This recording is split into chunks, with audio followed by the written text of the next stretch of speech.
Song of Solomon, a title by Toni Morrison that explains a vast number of topics, including ones such as the Aunt Jemima archetype. While also exploring the Mammy archetype, we see a relationship begin to change a little later by two characters, Milkman and Guitar.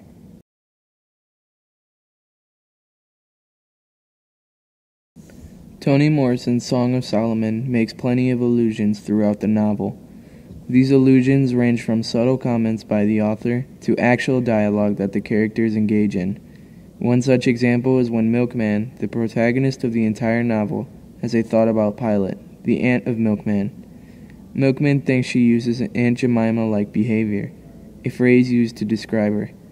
The allusion essentially calls her that she is a comedic relief, and it is best understood when an understanding of the Aunt Jemima character's origins are established.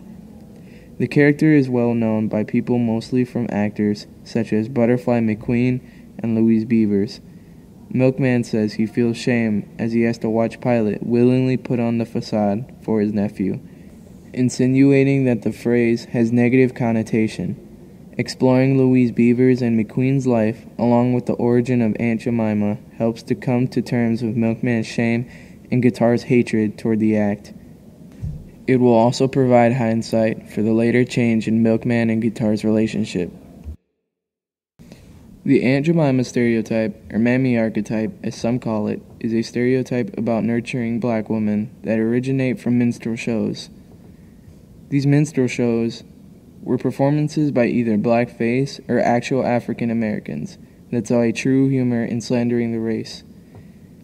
One such example of this is the Mammy character itself, portrayed usually by an obese African American with a domineering, nurturing personality. This personality is still seen today in American culture and can potentially be seen as a negative, explaining the character Guitar's hatred for the act. Aside from Guitar's hatred, we can also see where the shame came from that led Milkman to feel so shameful. With this in mind, we can begin to understand why the Mammy archetype has such a negative connotation.